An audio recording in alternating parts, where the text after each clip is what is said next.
rindu sungaimu, jiwaku rindu Engkau. Kaulah Tuhan, hatiku ku rindu menyembahmu. Sekali lagi. Seperti rusa rindu sungaimu,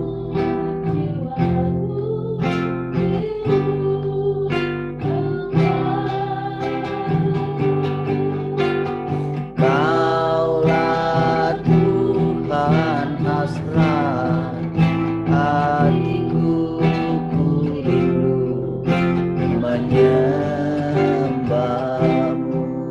Engkau kekuatan, Engkau kekuatan dan perisai.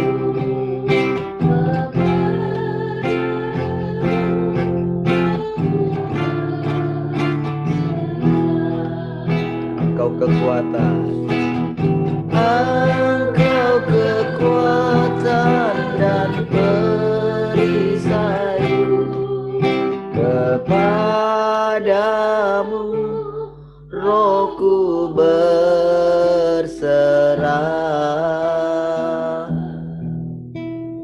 Kaulah Tuhan hasrat hatiku ku rindu menyembahmu. Yesus, Yesus, Kau berarti bagiku.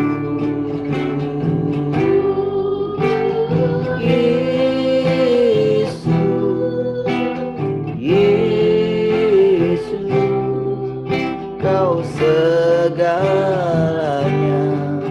bagiku.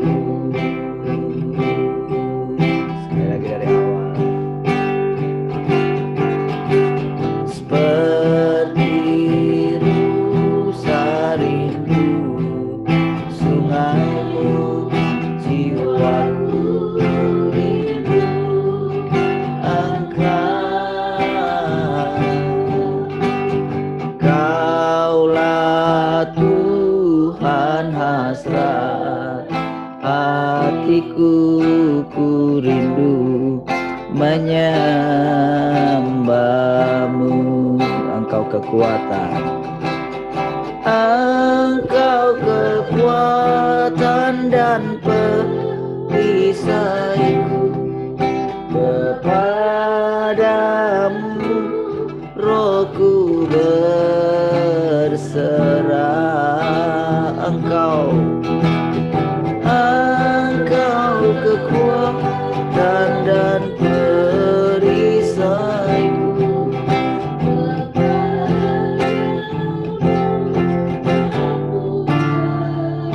Serah, Kaulah Tuhan hasrat hatiku ku rindu menyembahmu. Yesus, Yesus, Kau berarti bagiku.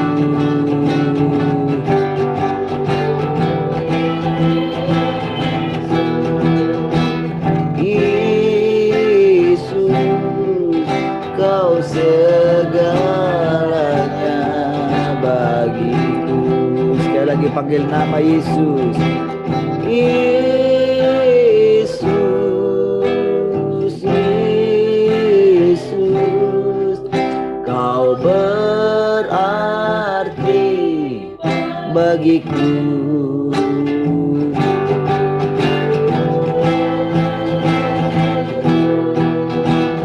Yesus, Kau segala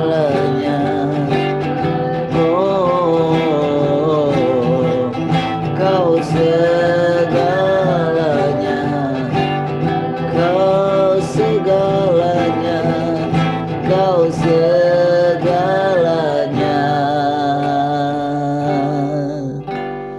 bagiku.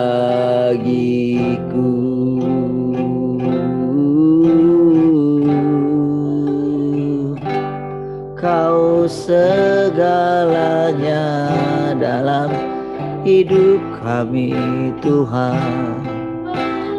Oh,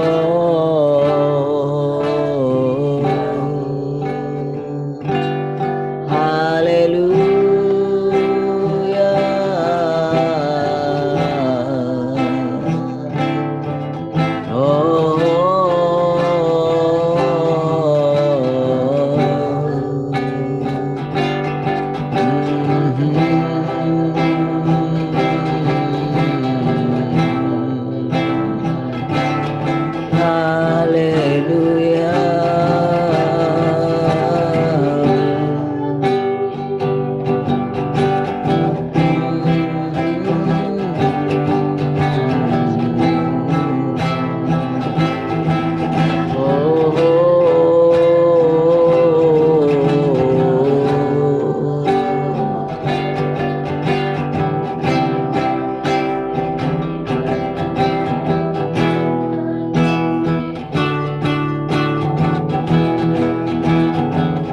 Allah yang hidup,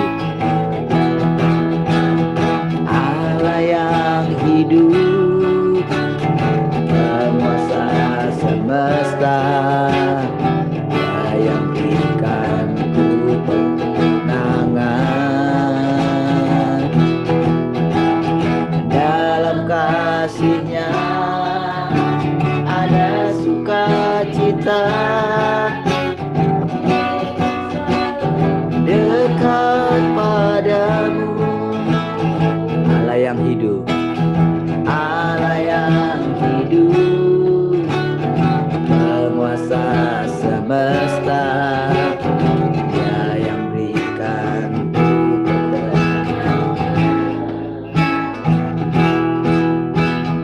dalam kasih-Nya ada sukacita. Selalu dekat padamu.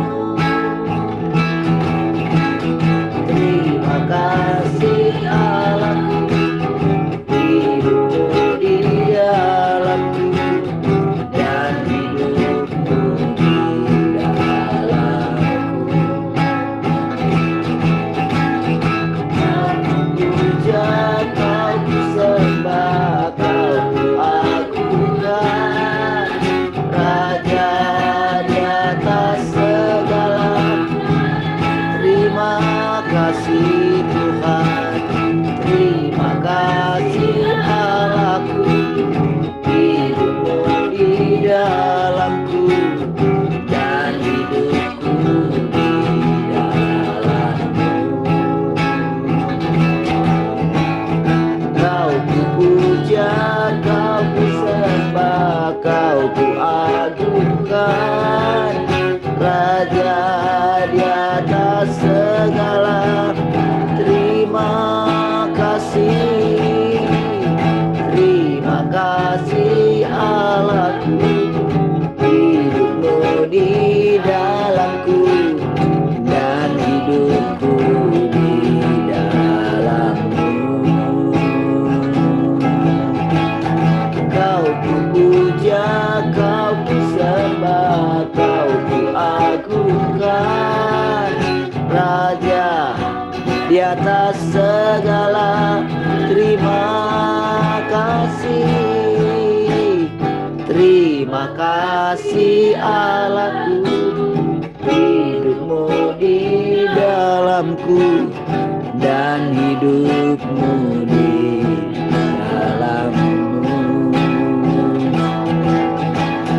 Kau ku puja, kau ku sembah, kau ku agungkan, Raja di atas segala raja.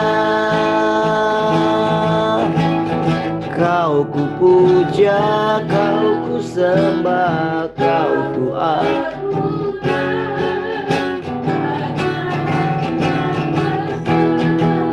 Mulai katakan kau ku puja, kau ku puja, kau ku sembah, kau ku Raja di atas segala raja. Oh,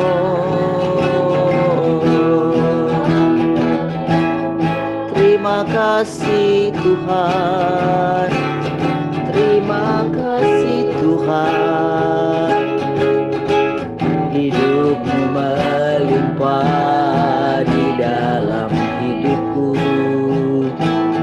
Terima kasih Tuhan, terima kasih Tuhan. Ku mau selalu tinggal di dalam-Mu. Terima kasih Tuhan, terima kasih Tuhan. Hidupmu melimpah di dalam hidupku. Terima kasih Tuhan, terima kasih Tuhan. Ku mau selalu tinggal di dalam-Mu. Dari awal, Tuhan Engkau kerinduanku, Tuhan Engkau kerinduanku. Setiap hari ku nikmati kehadiran-Mu. Kau puaskan jiwaku dengan kasih. Itu yang mengubah hidupku.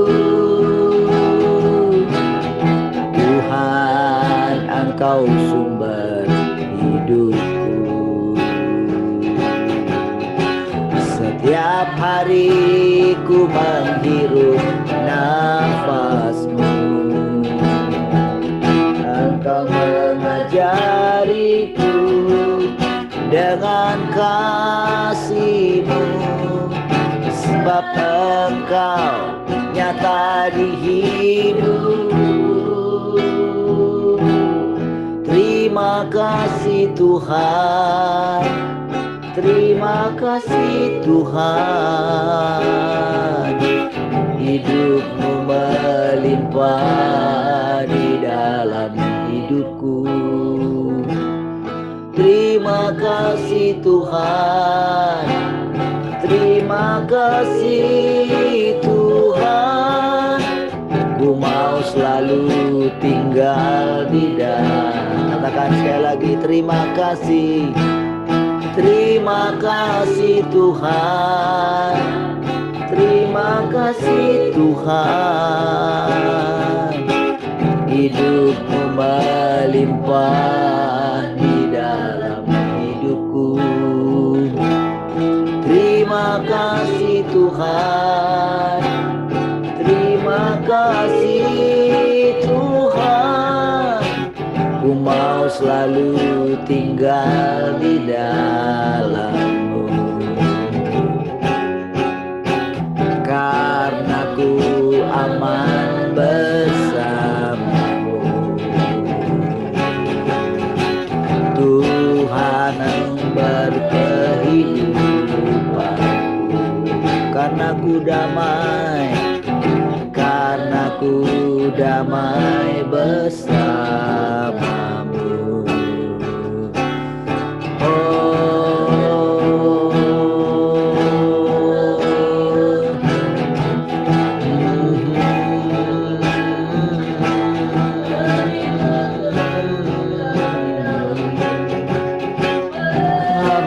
Damai bersama-Mu setiap hari. Haleluya.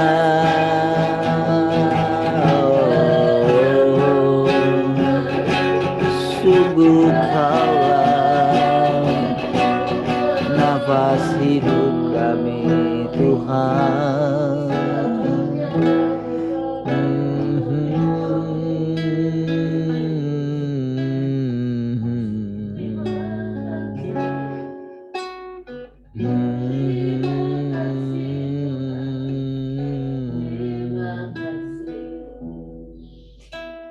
Haleluya.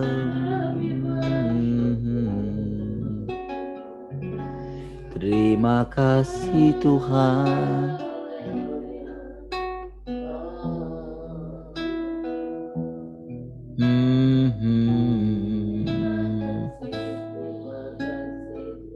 Terima kasih Tuhan, kami bersyukur pagi hari ini.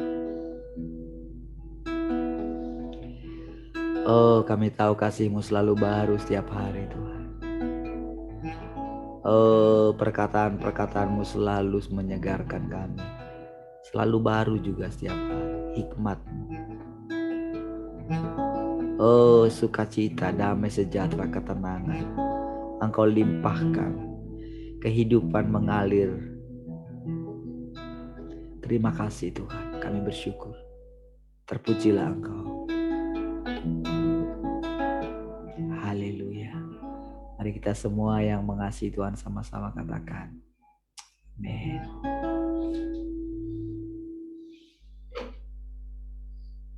Baik semua, selamat pagi.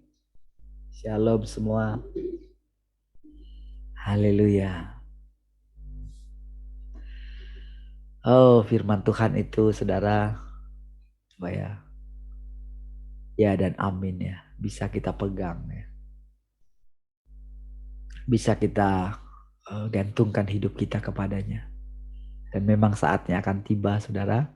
Dan sudah tiba bahwa kita sedang masuk ke dalam zaman di mana kita tidak bisa hidup tanpa firman, saudara. Saudara, kalau dia katakan mereka berhak atas pohon-pohon kehidupan itu ya. Di mana dikatakan daunnya itu dipakai untuk menyembuhkan bangsa-bangsa ya. Maka kita itu akan merasakan perbedaannya. Apakah kita benar-benar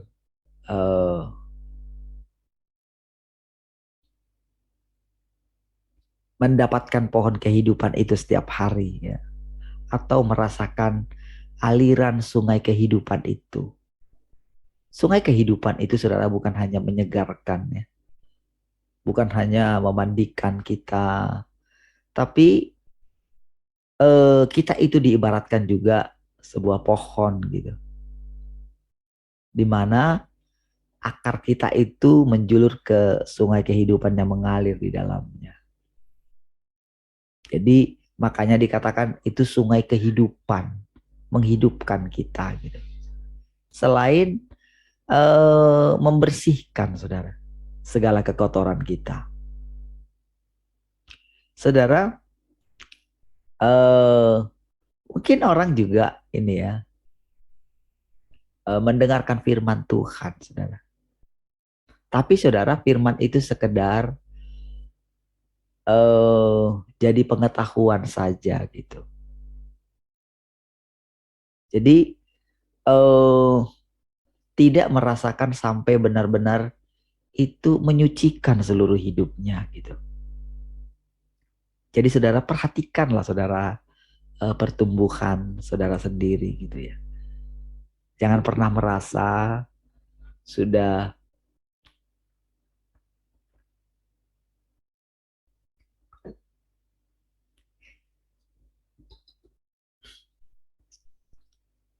mengalami sesuatu padahal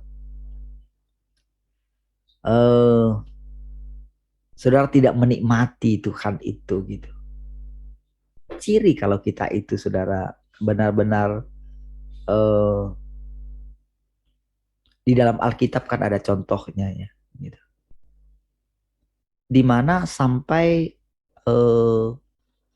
respon daripada orang-orang yang mengalami Tuhan seperti Daud, seperti Maria gitu. Hati mereka selalu tertuju kepada Tuhan dan menantikan senantiasa saudara perkataan-perkataannya. Gitu. Di dalam hadirat Tuhan ketika kita menyembah, kalau kita itu nggak bisa tenang gitu ya. Nggak bisa dengan ini. Berarti saudara ada sesuatu yang tanpa sadar saudara, kita itu belum ditaklukkan gitu. Saudara mesti memperhatikan itu ya. Karena saudara, eh, kalau kita mengatakan Tuhan itu hadir, Tuhan itu nyata, tapi pada kenyataannya sikap kita itu eh, nggak bisa dengan tenang di hadapannya, saudara. Itu itu nggak benar, saudara, keadaan kita. Percayalah. Kalau kita nggak bisa tenang di hadirat Tuhan, menunggu Dia, gitu, ada sesuatu pasti yang eh, pasti itu si jahat mengalihkan perhatian kita, saudara. Percayalah, setiap hari begitu. Ketika kita, memang saudara kita bisa merasakan kapan saja, tapi ada satu hal di mana kita benar-benar, kalau kita menyediakan waktu kita ya untuk Tuhan ya. Kalau kita sendirian misalnya gitu. Saudara, itu perlu dilatih. Karena memang saudara, karena dari dulu memang apa ya, karena seorang penjaga menara itu gitu ya. Karena sangat menghargai dulu hadirat Tuhan ya. Jadi memang kalau saya bandingkan dengan sekarang gitu ya, betapa melimpahnya Tuhan itu ya. Itu rasanya itu saudara, benar-benar memang saudara bisa menghargai dia setiap hari gitu. Menghargai kehadirannya. Benar-benar saudara mendengarkan dia gitu. Ketika menyembah, ketika menyanyikan pujian gitu ya. Kalau hati kita tidak ada di kata-kata pujian kita, itu sebetulnya bahaya loh. Gitu.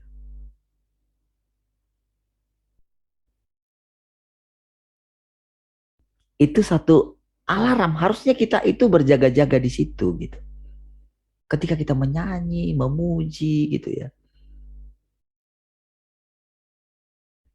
Eh, itu yang saya rasakan setiap kali saudara, ketika bangun pagi saja saudara. Bangunnya itu saja saudara. Kalau rasanya biasa-biasa saja gitu ya. Biasa maksudnya gitu. Ya sudahlah, kalau ada pagi harus memang Zoom gitu ya, saya sudah. Kalau seperti itu saja, itu rasanya gitu kayak gimana gitu ya, kayak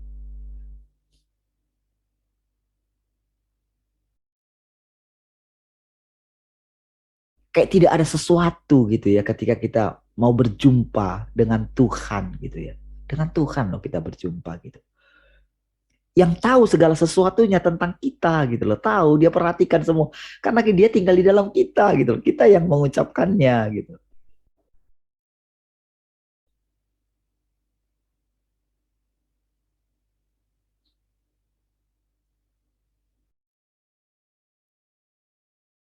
Eh Suito Tejo itu ngomong kayak gini ya.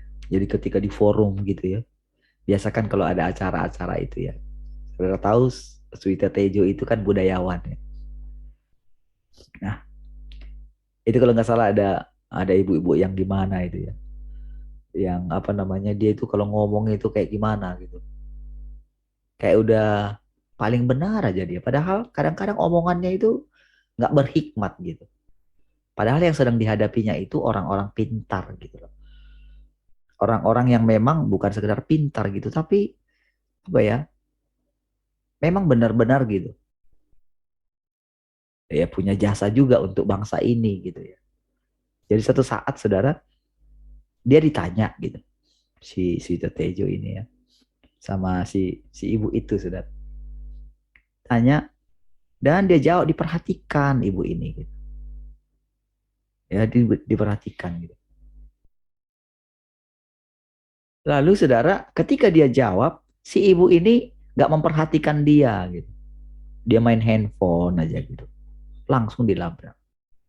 Kamu itu kalau aku ngomong, lihat ke saya katanya. Itu apa namanya? Itulah akhlak kata. Dia marah gitu, itu di depan umum, saudara. Marah langsung, itu di hadapan semua. Lihat ke saya, itu akhlak. Nggak peduli agamamu apa, agama saya apa. Kalau kamu tidak punya akhlak, nggak ada gunanya agamamu itu kan. Nggak ada gunanya kamu sembahyang, nggak ada gunanya. Dia muslim. Anak saya dia bilang. Ketika anak saya kalau pulang dia misalnya dari mana naik taksi, dia bilang kayak gitu. Lalu dia turun, langsung masuk ke rumah. Saya seneni katanya.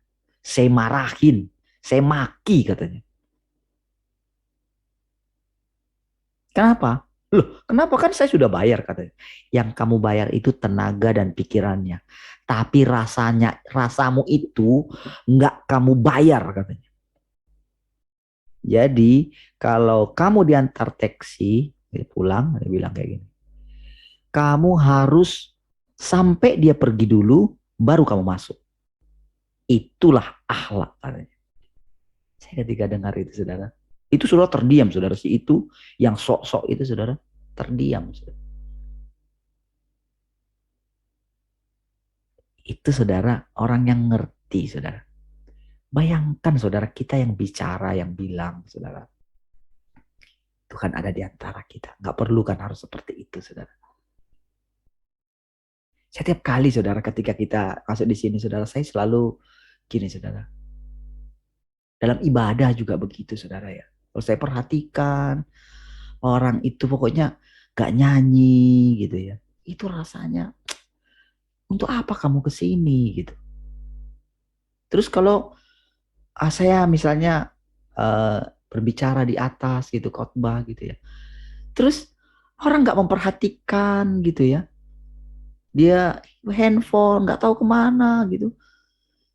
Untuk apa kamu di sini? Baik gak usah gitu. Hatimu di mana gitu. Tahukah saudara? Kan Tuhan lihat kita. Apakah kita itu nggak punya sense lagi Tuhan di dalam kita? Itu latihan loh setiap hari.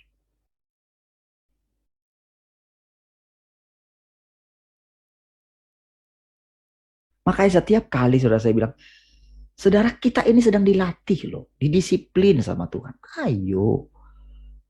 Bagaimana kita mengatakan kita itu menghormati Tuhan? Kalau kita sibuk dengan urusan kita. Kalau kita lagi bicara, Tuhan lagi bicara. Saya sering perhatikan diri saya juga. Itu ketika saya sendirian juga. Saya selalu perhatikan ketika saya nyembah Tuhan gitu ya. Ketika saya benar-benar mencari Tuhan. Saya selalu jaga sikap hati saya. Sendirian loh saya. Ketika saya sendirian loh. Itu didisiplin loh ketika sendirian. Dan Tuhan perhatikan. Makanya saya berani ngomong seperti ini saudara ke saudara. Itu karena memang kita itu sedang apa namanya ya? Belajar mempercayai atau menerapkan apa yang kita dengar gitu. Hati kita ada di mana? Saya perhatikan saudara. Jadi kalau saya lihat gitu, saya sudah lihat sendiri gitu rekaman-rekaman kita gitu. Makanya lihat rekamannya. Kalau saya bilang begitu, bukan loh. Ini bukan masalah. Jadi jangan dulu permasalahkan antara apakah yang saudara dengar selama ini benar-benar semua dari Tuhan. Jangan. Karena Tuhan itu ada di mana-mana.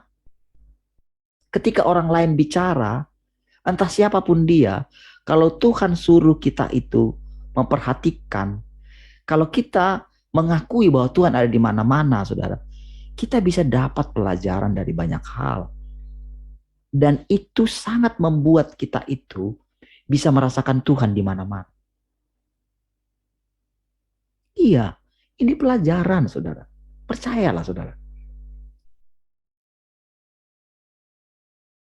Ini pengalaman. Kita tidak akan tahu apakah kita itu benar-benar merasakan aliran sungai kehidupan itu. Kalau kita itu tidak benar-benar menunggu dia gitu. Kita tidak akan tahu kapan Tuhan lewat. Saudara, Tuhan itu sangat berharga loh. Dan dia tahu siapa yang sangat menghargai dia. Kepadanya dia curahkan kehidupan itu, saudara. Makanya saudara bayangin, saudara, ketika kita memusingkan diri kita aja gitu. Ketika kita khawatir aja sama hidup kita gitu. Tuhan itu marah. Marah dalam arti, saudara, gimana ya? Kamu ini nggak ngerti ya betapa berharganya aku ya. Kamu nggak tahu ya aku ini siapa gitu. Aku ini penguasa hidupmu loh gitu. Kamu nggak bisa hidup loh tanpa aku loh. Di zaman firman ini, kalau kamu nggak mendengarkan perkataanku setiap hari, maka kamu nggak layak loh ada di sini gitu.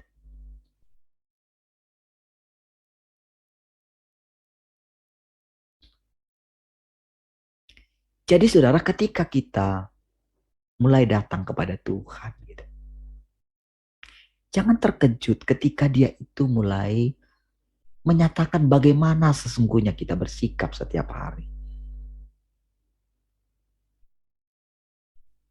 Ketika kita diajak bicara itu sama Tuhan gitu.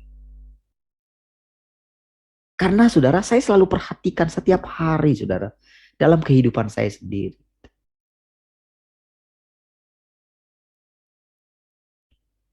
Bagaimana kita bisa menangkap perkataan kalau kita itu dikatakan diberikan hak gitu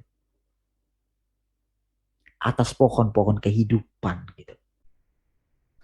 Diberi hak makan setiap hari, saudara. Bagaimana kita bisa membayangkan apa artinya kita makan buah? Apakah itu secara jasmani? Kan tidak kan? Itu kan secara roh. Bagaimana kita bisa mengerti itu? Orang nggak bisa menjelaskan itu, saudara, kalau dia nggak ngalami Tuhan. Nggak ngalami setiap hari makan dari pohon kehidupan itu, saudara. Nggak bisa terangkan itu, saudara. Yang bisa menerangkan itu adalah kalau kita itu mengalami yang namanya makan buah pohon itu. Kalau seseorang belum pernah merasakan sebuah misalnya mangga yang manis, yang ada rasanya gimana gitu ya. Orang hanya cerita misalnya, oh mangga itu, buah mangga yang di pohon yang itu rasanya begini. Dia bisa jelaskan secara detail mungkin. Lalu orang itu jelaskan kembali kepada orang lain. Tapi hanya menjelaskan yang dikatakan orang kepada dia. Gitu. Ketika Tuhan ngomong saja, misalnya Tuhan ngomong seperti itu. Kalau kita tidak merasakan, kalau kita tidak mengalami apa yang Tuhan firmankan itu, sama saja kita itu nggak bisa, saudara, ngomong kepada orang kalau kita itu tahu benar-benar rasa mangga itu. Gitu. Kita sedang dipersiapkan untuk satu kehidupan. Kita tidak akan mengerti apa nanti kehidupan di kerajaan 1000 tahun. Bagaimana dia kalau kita tidak menerapkannya, tidak menghidupinya gitu. Nggak bakalan bisa gitu. Yang kita ngomongkan itu semuanya bohong dan nanti kita itu saudara begitu misalnya ada badai gitu. Tentang firman itu kan datanglah katanya kan ujian atas firman itu gitu. Ujian itu bermacam-macam saudara. Ujian atas firman itu bukan sekedar langsung datang ujian yang sangat berat ya. Enggak. Ketika ada orang yang membenturkan apa yang kita pahami dengan pemahaman mereka yang cukup baik mungkin gitu. Itu bisa meruntuhkan apa yang kita percayai. Makanya saudara, mengalami Tuhan seperti yang sekarang, itu tak banyak loh orang yang mengalaminya. Bahkan firman Tuhan bilang sendiri, sangat sedikit. Ada begitu banyak contoh di dalam firman Tuhan, di dalam Alkitab yang seperti itu. Bayangkan Musa itu hanya dia sendiri. Elia dia merasa sendirian. Gitu.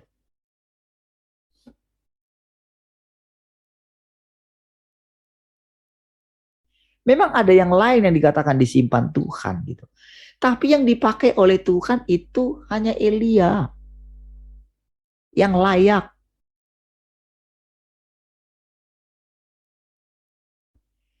Bayangkan 2 juta orang keluar dari Mesir. Kenapa kok bisa masuk 2 orang loh, saudara? Ke tanah perjanjian gitu.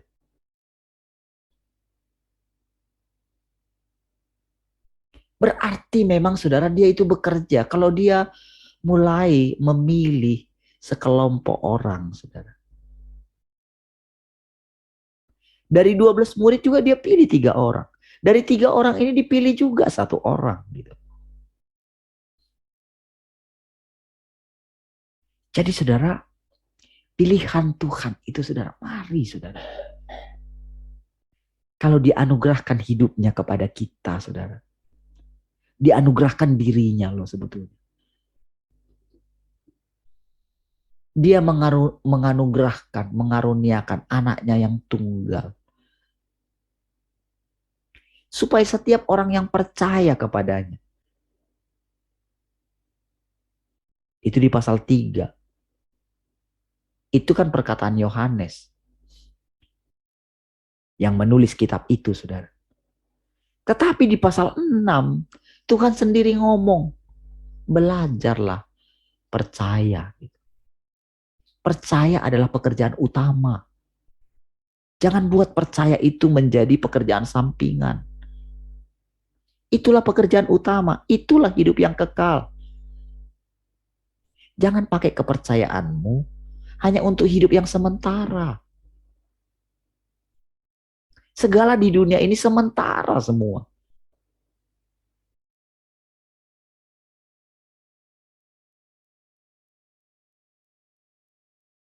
Jadi kita latihan di sini. Makanya saudara, setiap kali saudara, kita mendengarkan mungkin perkataan yang sederhana. Mungkin sering sekali mungkin saudara berpikir, saya sudah dengar kok, saya sudah ikuti gitu. Saya sendiri saudara ketika saya dengar itu, tahu nggak? Saya tahu saudara. Ada di satu video itu saudara, misalnya di rekaman kita itu. Ada saya lihat di situ memang, kenapa ya Tuhan saya harus ngomong kayak gitu ya. Saya lihat diri saya di situ. Tapi tahu nggak saudara? Sengaja Tuhan bilang, udah kamu lihat, kamu dengerin. Justru dari situlah hatimu itu, dari ketika kamu mendengarkan dirimu sendiri, ketika kamu melihat kelemahanmu, disitulah kamu benar-benar rasanya gitu kan, kamu malu kan.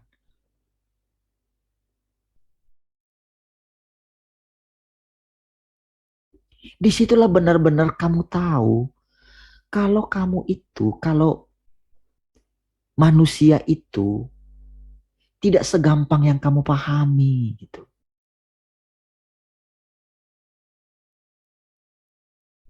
Kalau engkau mengatakan aku itu dalam, sangat dalam, kamu itu juga sangat dalam, tahu nggak gitu.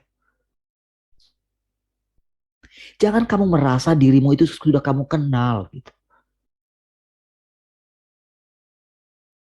Oh, aku saja mengatakan hati manusia itu licik. Itu firmanku loh, dia bilang. Lalu kamu mengatakan diri kamu itu nggak licik gitu. Oh, kenyataannya begitu. Kamu baru kenal berapa orang sih di dunia ini? Berapa banyak sih yang kamu sudah bergaul gitu? Saya, semua orang aku kenal. Karena kenapa? Aku ada di dalam mereka. Apalagi ketika aku mengatakan, aku sudah datang kedua kali. Dan kamu terima. Kamu mulai percaya. Kamu pikir, itu karena kamu? Kamu pikir kalau kamu bisa menerima kedatanganku yang kedua, kamu pikir itu karena kamu? Karena kita sombong, saudara. Kita pikir kita ini, aduh.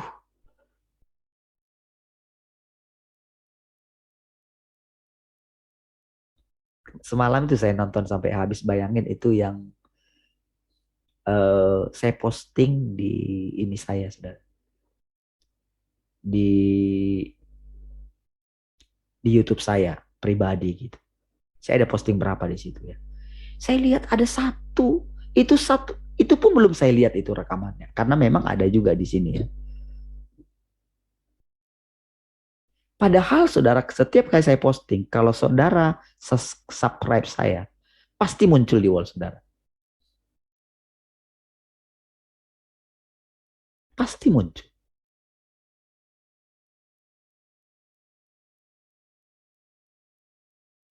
Jadi ketika saya dengar tadi malam, itu benar-benar, itu padahal itu Desember loh saudara. Tanggal 9 atau tanggal berapa itu? Atau 21 ya. 21 Desember 2021 gitu. Di situ benar-benar saudara, di situ kita belum masuk saudara pelajaran ini. Dan saya merasakan saudara Tuhan itu apa ya, ngomong itu benar-benar saudara. Saya sendiri pun sampai gini. Ini nanti habis ini ngomong apa? Biasanya saya tahu saudara. Tapi karena sudah gak lama gitu ya. Karena kita sudah belajar firman ini kan. Kan praktis saudara ketika kita belajar ini firman ini saudara. Itu kan praktis menerangkan tentang itu gitu. Jadi ada panduannya gitu kan. Tapi kalau di masa-masa sebelum itu saudara, itu kan kayak nggak ada panduan kan. Seperti inilah sekarang. Saya sampai gini, habis ini nanti ngomong apa ya? Apa ya? Saya pikir, oh pasti ngomong ini. Ternyata tidak loh.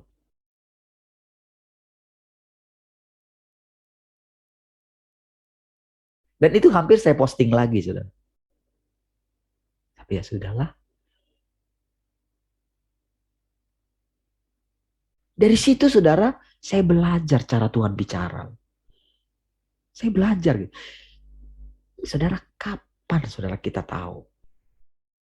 Bagaimana kita tahu Tuhan itu nyata? Selama ini kita hanya belajar Tuhan itu roh gitu loh. Bagaimana kita tahu kalau Tuhan itu berinkarnasi? Gimana kita tahu? Kan lewat kesaksian kita kan.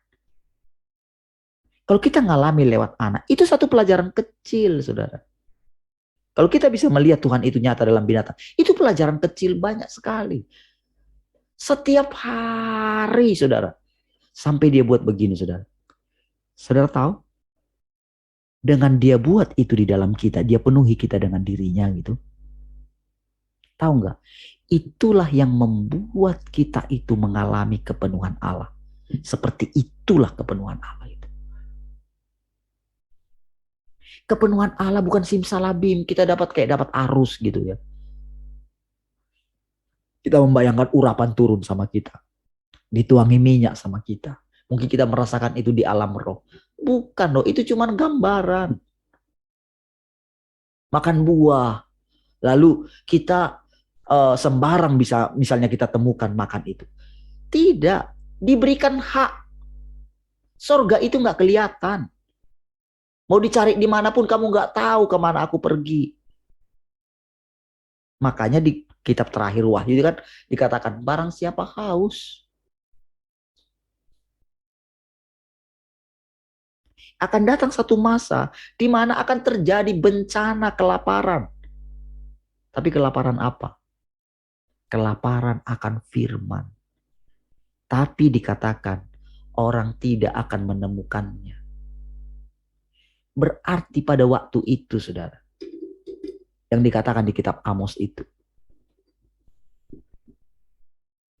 lebih dahsyat daripada bencana makanan biasa.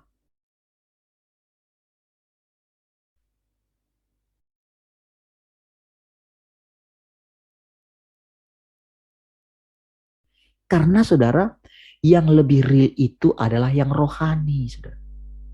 Karena kita ini ada karena roh. Kalau roh kita ini keluar dari tubuh kita ini sudah mati, nggak butuh makanan lagi dia. Udah mati, nggak butuh makanan dia. Tapi kalau roh kita itu mati, roh kita itu kelaparan, saudara. Mau makan apa dia? Makanan jasmani kita tahu. Makanan rohani, saudara, hanya Tuhan yang berikan. Kalau makanan jasmani bisa kita cari. Bebas. Tanpa Tuhan kita bisa makan makanan jasmani. Dan kita masih kelihatan hidup, bersemangat. Mungkin iya. Tapi itu hanya sampai 60, 70. Kalau kuat 80. Dengan sekarang, saudara, bagaimana sadisnya sekarang, saudara, melalui obat-obatan yang dimasukkan ke dalam tubuh kita. Makin lama hidup bukan makin panjang, dokter makin banyak, tapi penyakit tambah banyak. Coba lihat itu, saudara. Bagaimana supaya dokter itu terkenal? Saudara, aturan dokter itu kan ada. Mereka tidak sembarang loh keluarkan obat. Mereka harus punya step, grade-nya grade 1. Itu aturannya. Nggak bisa langsung grade 4. Jadi biasanya kalau misalnya orang dokter itu yang baik ya, yang ada disiplin ilmunya, dia masih takut akan Tuhan.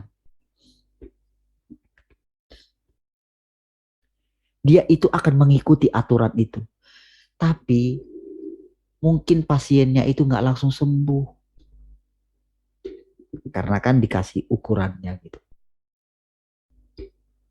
Tapi dokter yang materialistik gitu, demi namanya dia naikkan grade-nya langsung di level 3. Tapi tahu nggak, begitu nanti orang itu sakit, karena sudah level 3, level 2 nggak bisa lagi, langsung level berikutnya. Dan dokter tahu, kimia itu merusak tubuh. Dengan sekarang saudara lihat, saudara, betapa umur manusia makin pendek. Sementara, saudara, tempat-tempat penyedia makanan rohani, itu bukan makanan rohani lagi. Itu sudah makanan basi. Bahkan itu sudah makanan busuk, saudara.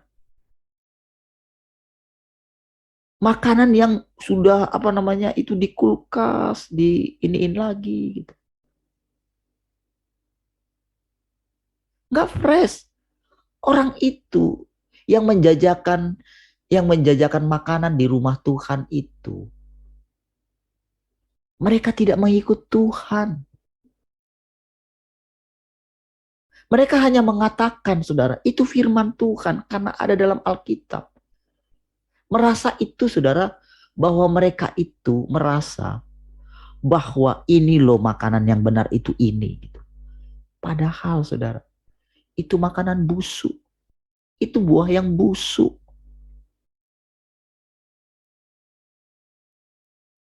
Makanya, saudara, ketika dikatakan kamu berhak atas pohon-pohon kehidupan, itu kenyataan, saudara.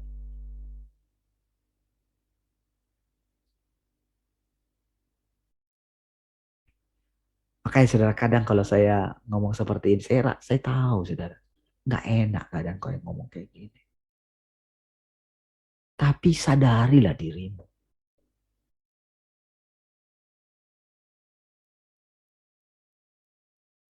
Sadari bahwa kita itu dalam penghormatan kita akan Tuhan itu jauh sekali kurang.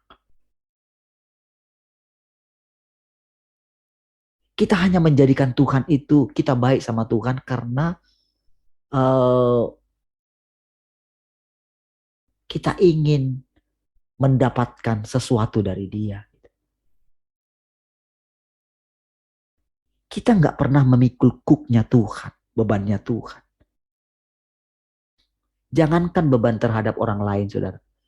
Beban Tuhan terhadap kita saja, kita nggak mau kurangi, saudara.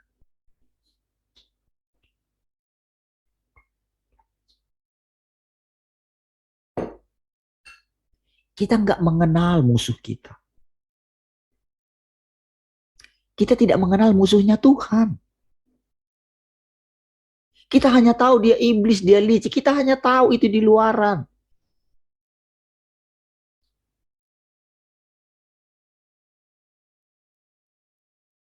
Dan kita tidak tahu itu benar-benar musuhnya Tuhan. Kita nggak tahu. Kita hanya selalu pikir begini, oh dia kan Tuhan. Aduh, tidak seperti itu, saudara.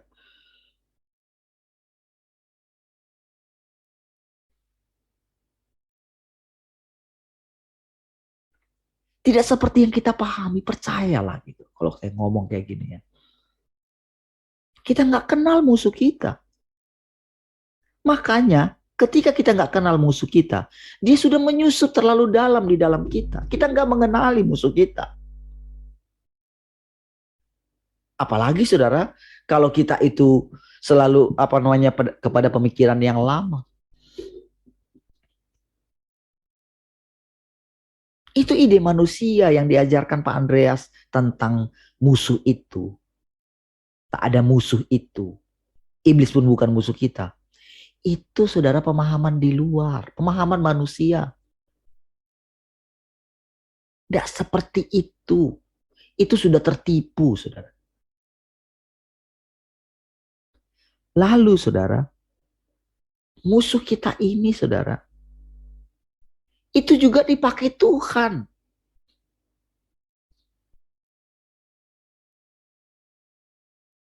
Untuk memurnikan kita. Untuk membuat kita itu justru benar-benar duduk di kaki Tuhan. Yang dipakai musuh kita. Jadi cara menaklukkan musuh kita bukan masalah menengking dia. Bukan. Bukan hanya menginjili dia gitu.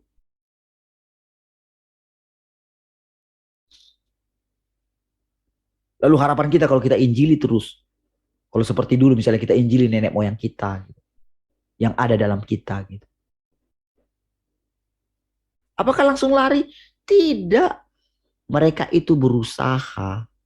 Kalau mereka itu tidak bertumbuh. Kalau saudara tidak bertumbuh. Maka mereka yang tadinya keluarga saudara. Yang di alam roh saya ceritain. Itu bisa menjadi musuh saudara. Karena yang berhak sekarang itu untuk menghidupi mereka adalah kita. Bukan mereka. Sama dengan para orang kudus. Tadinya itu teman kita ketika kita bisa membaca tulisan mereka ya. Tulisannya loh. Tapi kan tulisannya itu kan sudah kayak mewakili dia kan. Kan ketika kita misalnya baca Alkitab gitu. Kan di dalam memori kita kan kita seperti terbayang. Itu kan adalah Paulus. Itu adalah Daud gitu kan. Tapi sesuai dengan apa yang mereka pahami. Yang mereka tulis dalam itu. Tapi apakah kita tahu perkataan-perkataan rahasia mereka yang tidak ditulis dalam Alkitab? Apakah kita tahu? Kita nggak tahu kan? Berarti kalau kita hanya mengenal mereka seperti yang ada tertulis dalam Alkitab, kita tertipu. Itu sebagian saja. Mana ada orang saudara yang berani menulis apa adanya semuanya cerita tentang hidupnya? Adakah? Mana ada? Abraham memang tulis di situ betapa jengkelnya dia kepada istrinya ketika dia mengusir Hagar itu. Harus diusir katanya. Saudara tahu gimana jengkelnya dia.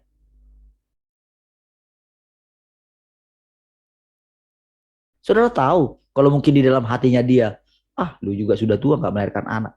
Saudara tahu apa dia pernah terpikir seperti itu? Itu pikiran iblis itu kayak gitu loh saudara. Apa tahu cerita yang sebenar? Kita nggak tahu kan. Pemahaman mereka sampai di mana? Apakah kita tahu? Hari ini pemahaman mereka tentang Allah, apakah saudara tahu? Siapa yang bisa kasih tahu itu? Tuhan kan. Lalu bagaimana kita tahu Tuhan menceritakan itu? Kalau saudara terus di bawah kuk mereka, bagaimana kita itu bisa menggenapi firman yang dikatakan oleh Paulus itu dalam kitab Ibrani itu? Tanpa kita, mereka tidak sampai kepada kesempurnaan. Dari situlah kita tahu, saudara, bahwa Tuhan bekerja atas semuanya. Kalau kita tidak bisa keluar dari situ, yang ada apa, saudara?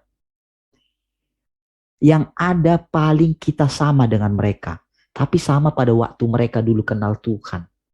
Sebelum Tuhan datang kedua kali. Masih misteri kedatangan Tuhan bagi mereka. Lalu bagaimana kita menerangkan kepada mereka? Maksudnya bagaimana Tuhan yang tak kelihatan itu bisa menjelaskan kepada mereka. Bagaimana mereka bisa masuk ke dalam kesempurnaan? Tahu nggak kesempurnaan itu apa, saudara? Kesempurnaan itu kan hanya Tuhan yang punya. Dari mana mereka tahu? Dari mana mereka dengarkan firman? Bukankah dari suara anak Allah? Anak Allah yang mana yang mereka dengarkan? Allah itu bagi semua orang kudus tahu, saudara. Saya kasih tahu ya. Bagi semua orang kudus siapapun dia, Allah itu tetap misteri. Karena kita ini manusia. Dia pencipta kita. Kita ini ciptaan.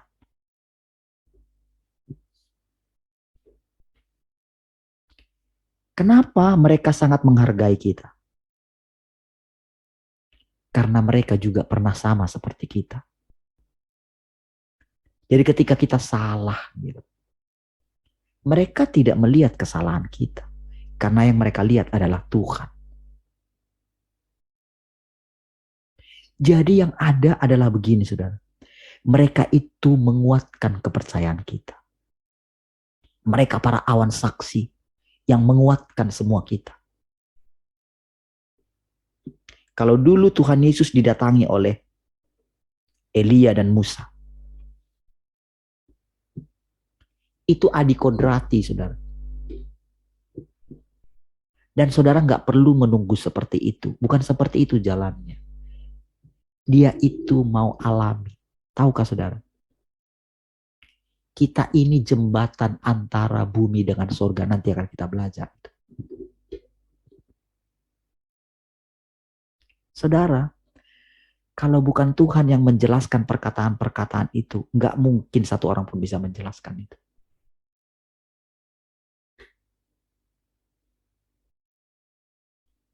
Kalau kita tidak benar-benar duduk di kaki Tuhan setiap hari, menanti-nantikan dia, kita nggak akan tahu rahasia itu. Kita tidak akan tahu nanti kita ini bagaimana di depan. Kita nggak akan tahu. Kalau Tuhan nggak kasih tahu. Karena tahu nggak, Tuhan sudah tentukan kita dari sejak semula. Lalu apakah dia kasih tahu kita kepada kita sekarang? Tidak. Urusanmu, ikutlah aku. Sekarang ini saudara, kehadiran orang-orang kudus bahkan yang sebelum yang sudah mati gitu ya. Yang sudah ada di Firdaus, yang sudah ada di sorga.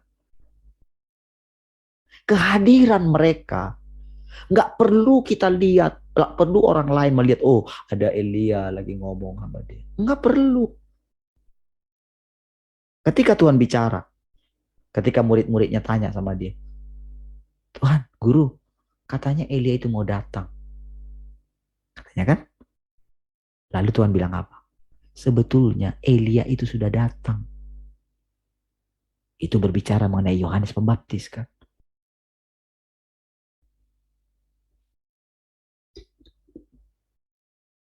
Lalu dalam Alkitab kan ada lagi seperti itu kan. Elia datang lagi kan, Musa datang lagi kan. Kan ada kan di situ kan. Lalu itu pengertian secara harafiah kah?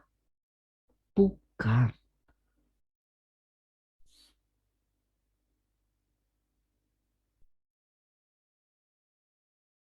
Saudara, Elia itu membantai nabi-nabi Baal. Berapa banyak tuh? 1.000 kan. Nabi Sisera itu semua. Coba lihat itu. Tahu artinya apa? Roh Elia, roh kuasa dan roh dan kuasa apa? Roh dan kuasa Elia ya. Yang di Lukas pasal, coba carikan Mami. 1 ayat 17 itu. Roh dan kuasa Elia. Coba kita lihat sebentar ayatnya.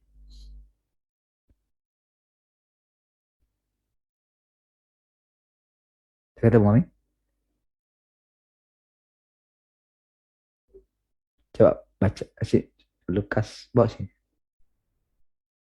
Lukas 1 ayat 17 ya. Dan ia akan berjalan mendahului Tuhan dalam roh dan kuasa Elia untuk membuat hati bapak-bapak berbalik kepada anak-anaknya dan hati orang-orang durhaka kepada pikiran orang benar, dan dengan demikian menyiapkan bagi Tuhan suatu umat yang layak baginya. Kapan itu terjadi?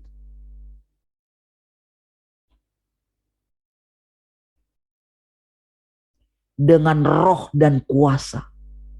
Dalam roh dan kuasa Elia. Untuk membuat hati orang berbalik.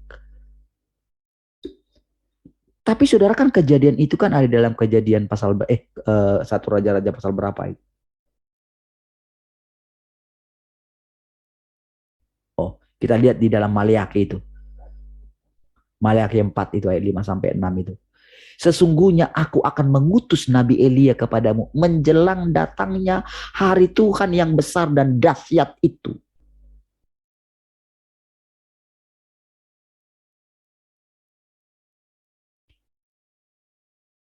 Orang selalu pikir hari besar yang dahsyat itu selalu peperangan aja.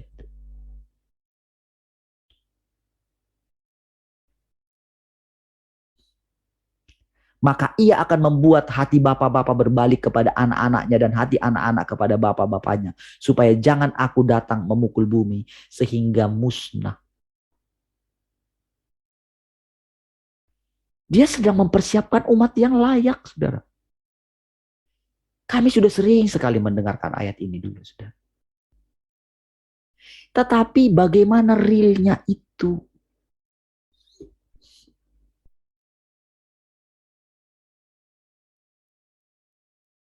Hari Tuhan itu dahsyat katanya.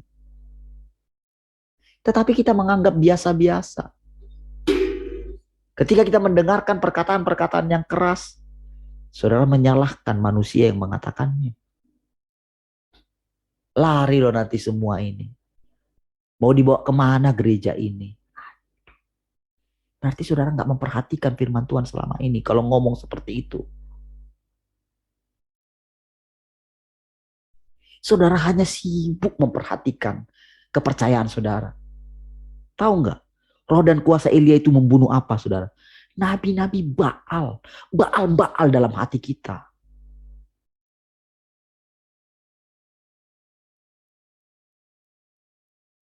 Saudara hanya bilang begini. Bapak kan manusia. Bapak kan ya hanya menerangkan, dicerahkan. Kan selalu ngomong kayak gitu kan. Kapan kita tahu Tuhan datang? Kalau saudara hanya lihat manusia terus. Dari mana kita tahu Tuhan datang? Dari firman-Nya. Dari ketegasannya.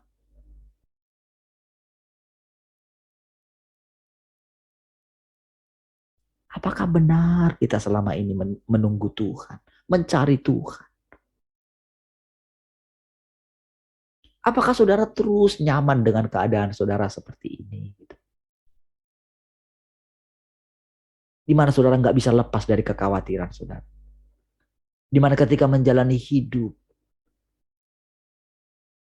masih takut masalah penghidupan. Ketika datang penganiayaan sedikit gitu, kita sudah langsung gimana gitu. Di mana Tuhan yang kita katakan hidup itu gitu loh. Kalau kita masih takut dengan hidup kita. Kalau kita masih hanya sekedar mengejar kesenangan kita. Kita sekedar mengumpulkan uang. Lalu kita pikir kita bisa sogok Tuhan itu gitu.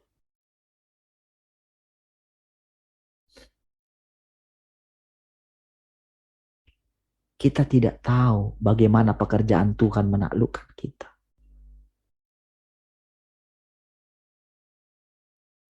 Kenapa? Karena kita nggak pernah merasa diri kita itu adalah orang manusia celaka. Kita selalu menganggap diri kita ini baik. Kita lebih baik, sudah lebih baik dari orang lain. Kenapa sampai Tuhan bersusah payah memberikan duri dalam daging di dalam diri Paulus? Kenapa sih? Apa yang salah pada Paulus? Tapi kenapa harus seperti itu? Pernahkah saudara belajar itu dari kehidupan saudara sendiri? Atau apakah saudara menganggap diri saudara lebih baik dari Paulus kan? Yang sudah sejak dari kecil dia belajar Taurat gitu. Orang tuanya juga mengarahkan dia. Beda dengan Petrus, saudara. Petrus itu sejak dari muda dia sudah agak aneh, saudara. Di dalam dia, saudara, jadi murid-muridnya itu tahu nggak, murid-murid Tuhan itu. Tuhan itu nggak sembarang pilih mereka. Mereka itu adalah orang-orang yang mencari Tuhan, saudara. Yang menanti-nantikan Tuhan, Mesias itu, saudara. Kehidupan para ahli-ahli Taurat bagi mereka itu menjijikkan, saudara. Jadi mereka mencari Tuhan di luar. Mereka bosan dengan kemunafikan yang ada di bait suci pada waktu itu, saudara. Mereka sudah bosan dengan orang yang berjubah panjang.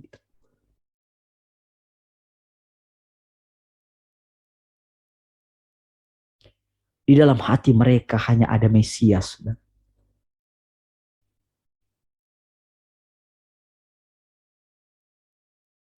Jadi saudara, ketika Tuhan mengatakan Petrus itu iblis, kenapa dia nggak tersinggung, saudara? Karena memang dia sudah dipilih oleh Tuhan sebelum dunia dijadikan.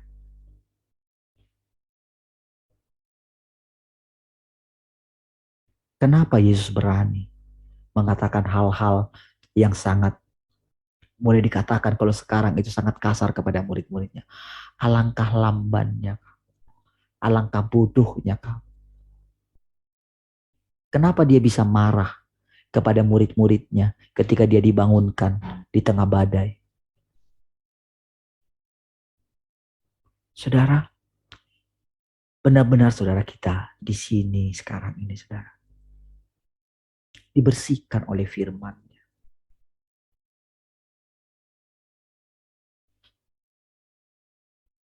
Tuhan yang datang itu, saudara. Saudara, kadang saya begini, saudara. Tuhan, siapa yang bisa mendengarkan perkataan ini? Tinggi sekali loh. Kalau orang tidak melepaskan dirinya dari dunia ini, nggak mungkin mereka bisa mendengarkan ini. Lalu Tuhan, saudara, mengingatkan saudara. Ketika dia ngomong dari awal, saudara, memang dia kasih perumpamaan. Kepada yang lain dia kasih perumpamaan. Tapi perhatikan perkataan-perkataan dia berikutnya, saudara. Itu nggak sanggup diterima oleh mereka. Tapi Tuhan harus ucapkan. Mungkin ada banyak hal yang saudara tidak bisa terima sekarang. Tapi Tuhan harus ucapkan. Karena itu firman. Karena kita itu hidup oleh firman. Dari situlah nanti saudara akan dihakimi. Apakah saudara menghargai setiap perkataan yang saudara dengar? Dorongan-dorongan kecil di dalam hati saudara. Ketika ada perkataan-perkataan yang sederhana. Apakah saudara hanya terus melakukan apa yang baik menurut saudara? Dari mana saudara tahu kalau Tuhan sedang datang di antara kita? Dari mana? Dari mana saudara bisa diteguhkan hati saudara bahwa Tuhan sudah datang kedua kali? Tak ngerti, belum ngerti saudara kedatangan kedua kali itu. Saudara, kalau kita bukan terus menanti-nantikan Tuhan, kita nggak ngerti. Bukan begini saudara, oh lalu, oh Tuhan sudah ada di antara kita. Oh Tuhan sudah ada lalu, oh ini Tuhan. Bukan begitu saudara.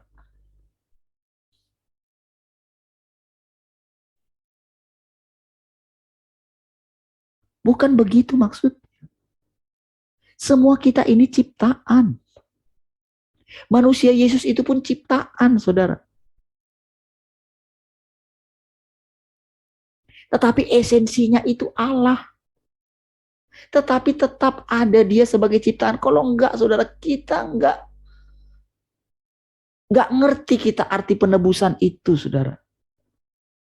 Banyak orang, saudara, selalu membangga-banggakan. Yesus, saya sudah ditebus oleh Yesus, menghormati. Enggak seperti itu, saudara. Kalau Yesus yang sama yang sudah menebus kita, enggak hidup di dalam kita, enggak menjadi jalan di dalam kita enggak akan diselamatkan. Ketika dia katakan, kemana aku pergi, kamu tahu jalan ke situ. Itu Tuhan yang ngomong. Tapi kalau kita enggak menghidupi hidupnya, kalau di dalam pikiran kita masih ada dunia, kita masih punya keinginan yang lain, kita masih punya masa depan yang lain, itu berarti Tuhan belum sepenuhnya menaklukkan kita, saudara. Kita tertipu, saudara. Kita menipu diri kita sendiri. Kita menganggap sudah mengasihi Tuhan. Sementara hati kita masih di pekerjaan kita. Utamanya. Lalu sudah ngomong, terus gak bekerja. Aduh, sama lagi. Hatimu ada di mana gitu. Udah jelas di dalam Alkitab, saudara.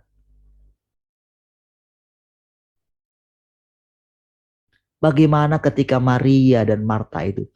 Marta, Marta. Engkau terlalu menyibukkan dirimu dengan banyak hal. Gitu. Hanya satu yang perlu.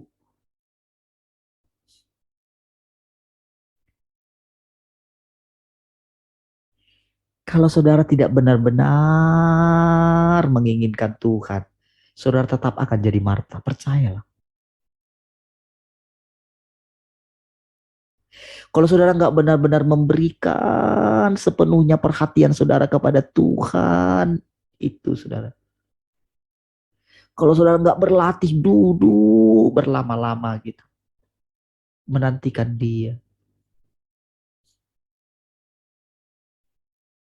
Kalau saudara menganggap diri saudara, oh saya ini kan anak gitu. Lalu saudara hidup semau saudara di hadapan Tuhan. Gitu. Saudara anak betulan atau anak gampang? Oh saya ini anak betulan kok saya sudah menerima Dia. Itu iblis saudara yang sudah menipu kita. Kita sedang dimurnikan. Firman-Nya lah yang memurnikan kita. Kalau kita nggak mendengarkan perkataan-perkataan yang dikatakan oleh roh, kalau kita itu tidak berkomunikasi dengan firman itu, dengan perkataan-perkataan, kan dengan perkataan itu kita berkomunikasi.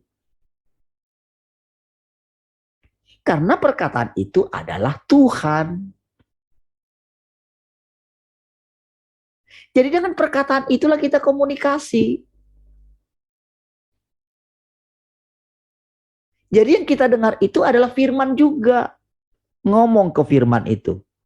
Oke? Terus kalau begini, terus firman itu sendiri akan ngomong. Lalu dia pakailah perkataan yang lain.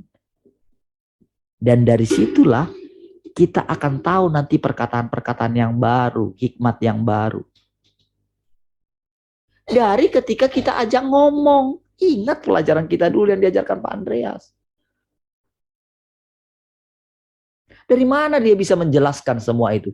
Bukankah karena dia itu sudah mengalami bagaimana Tuhan katakan di riset dia nol? Apakah saudara sudah lebih hebat dari Pak Andreas gitu?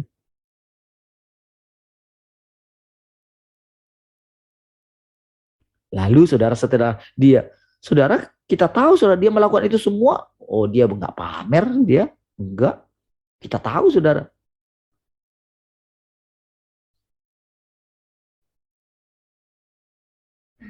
Dia tidak memperkaya diri dengan itu. Dia tahu panggilannya, dia nggak buka gereja, dia tahu panggilannya. Dan dia tetap menjaga gitu.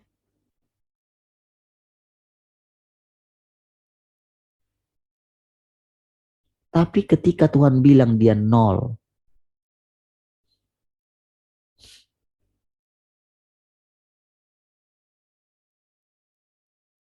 coba bayangkan saudara, dia itu kesaksian dia ya, melalui anak perempuannya itu.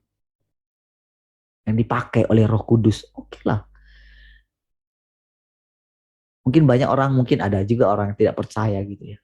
Tapi kalau kita itu tulus saudara, kita bisa melihat dengan cara itu pun Tuhan pakai. Kenapa Tuhan pakai cara itu? Karena saudara, pada waktu itu saudara, orang itu masih begini, dia itu pada waktu itu kan bayangin masih baru saudara. Dia harus ditolong saudara dengan itu. Supaya dia yakin. Supaya dia terbiasa. Itu pun cara Tuhan. Tapi kita nggak boleh ngandalin seperti itu. Bagi kita saudara, cukuplah pengalaman dia. Dan jangan paksakan kita punya pengalaman seperti itu.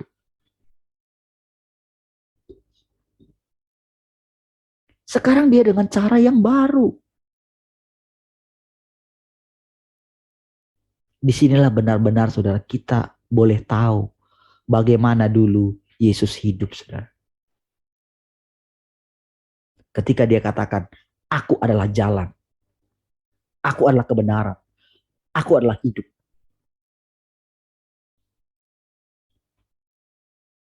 Makanya kita wajib hidup sama seperti Kristus telah hidup. Hanya dengan begitu, satu perkataan itu saja saya rasa mungkin kita sudah malu sekali. Di hadapan Tuhan. Benarkah aku sudah hidup dalam kamu? Atau kita sekedar begini, percaya, oh dalam saya ada roh Tuhan gitu. Tertipu.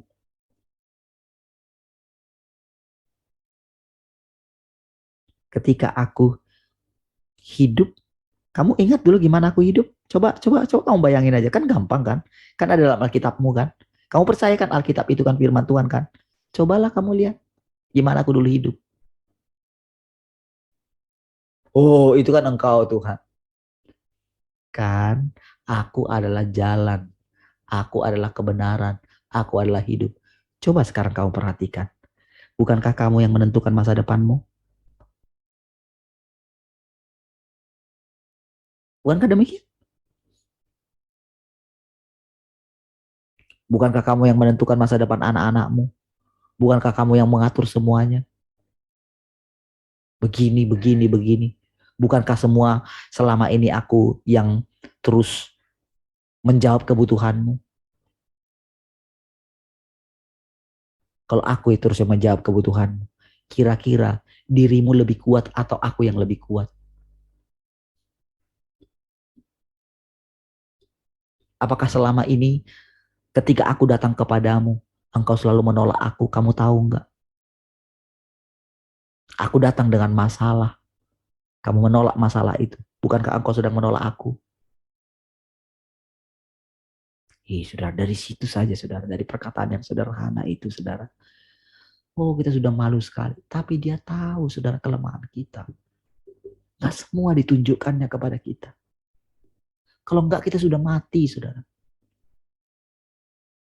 Kita sudah hancur berkeping-keping.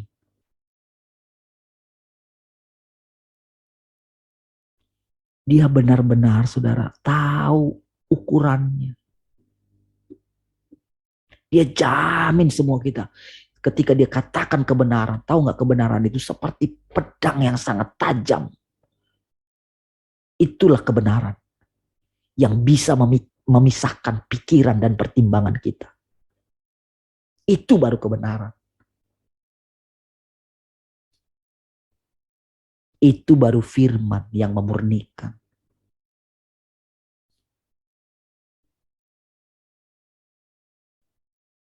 Tapi tahukah saudara, di balik itu kita bisa bernafas gitu. Lega lagi. Kita kan gak lebih baik daripada Ayub kan.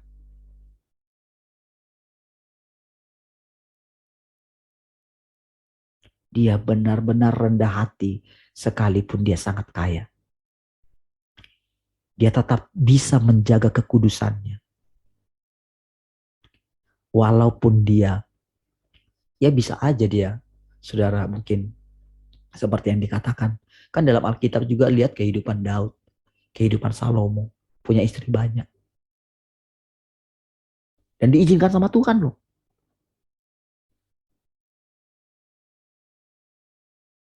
Lihat bagaimana Ayub. Dia benar-benar menjaga matanya, menjaga kekudusannya. Tetapi itu pun tetap disenenin sama Tuhan. Dimarahin sama Tuhan. Tapi lihat penghargaan yang Tuhan berikan kepada dia. Ayo, kalau kalian tidak datang kepada Ayub, teman-temannya itu, kalian akan mati semua. Lihat penghargaan Tuhan bagi dia. Kita nggak perlu mencari itu, saudara.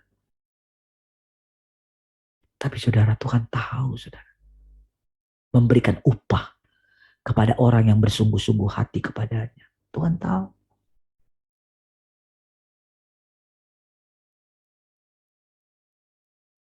Makanya Tuhan selalu bilang, saudara, jangan takut, Parlin.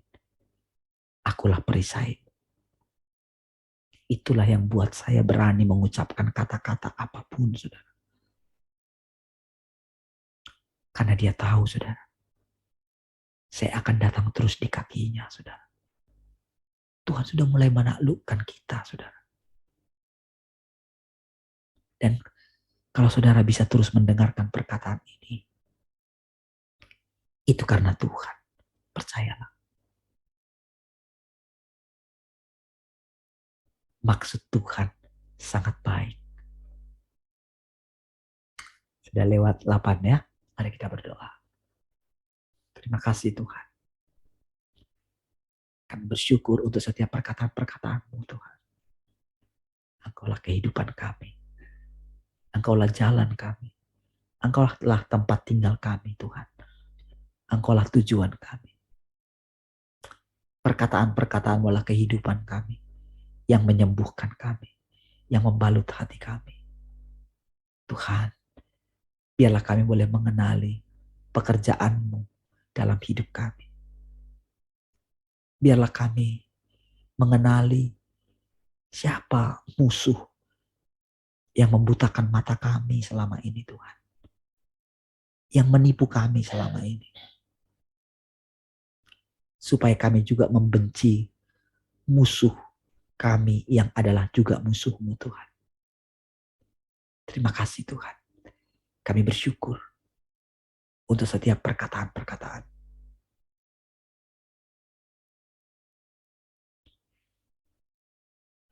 Tak ada manusia yang bisa mengerti atau mengucapkan perkataan-perkataan-Mu kecuali Engkau sendiri yang sudah menetapkannya sejak dari semula.